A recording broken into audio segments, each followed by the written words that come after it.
Joining us now to discuss the crypto markets is Doug Schwenk. He's the CEO at Digital Asset Research. Welcome, Doug, to the show. So we're seeing this bounce in Bitcoin following that slower than expected inflation reading the other day. Where do you see Bitcoin headed? I think in the near term, it's definitely positive. In our business, we don't see any shortage of continued institutional demand. I think the news from BlackRock is very positive. I saw this number, and I think this is right, but something like 3,000 people hit the website inquiring about COVID with BlackRock, and 600,000 with Bitcoin. There's a lot of interest in Bitcoin. And the macro environment is very favorable right now. With the Fed committed to doing what they need to do, I think that will continue to help the story. Interesting what you say about the institutional demand, because we just saw a huge fall in the markets, and especially in the crypto markets, and a bit of contagion risk that was affecting various crypto lenders, broker dealers. And so when you're dealing with institutional investors and banks that have much more process-oriented compliance rules, so on and so forth, how are they viewing risk management?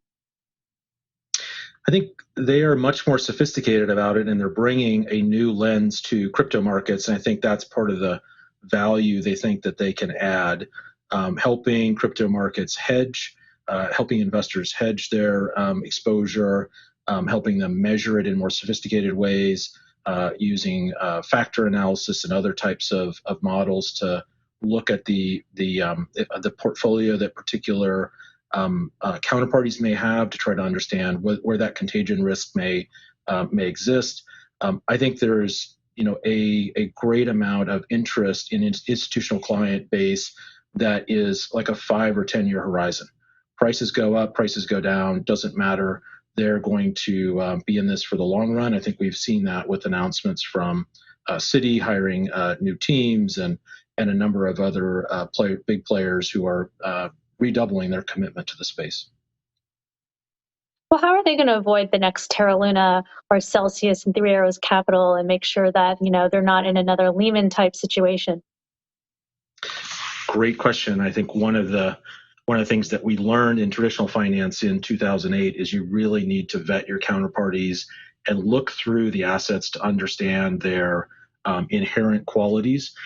Lots of investors in CDOs and CDO squareds during the 2008 and 2007 time period learned that they were much more risky under the covers than they were purported to be. And I think we've seen now with Terra Luna a great example of looking more carefully at the asset itself, and then with Three Arrows and some of the counterparties, not taking the word of the counterparty for their safety and soundness, but really doing deep diligence to make sure that their balance sheet isn't overexposed to particular clients who may create that contagion.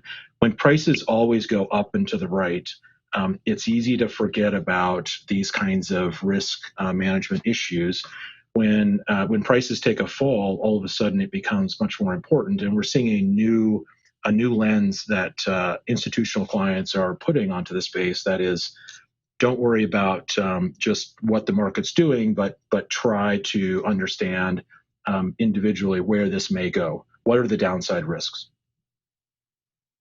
And are there concerns about the regulatory environment and what headwinds that may present? We know that Coinbase is voluntarily giving information to the SEC. There are questions about whether or not other cryptocurrencies besides Bitcoin and Ethereum are unregistered securities. So what do they have to say about that?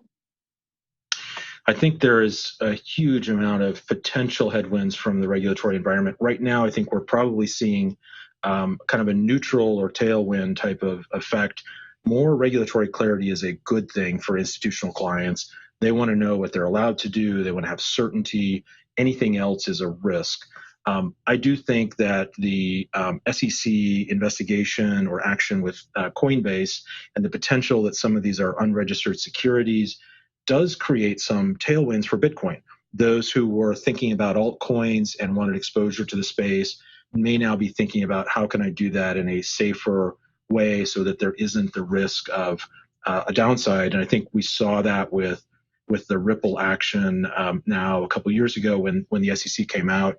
A lot of investors dropped, institutional clients dropped XRP very quickly, being concerned about some regulatory action. So I think we're going to see some stories going both ways, but the advances with the SEC asking for more information from hedge funds, with the MiCA regulation in Europe, I think are generally going to bring more comfort to these investors.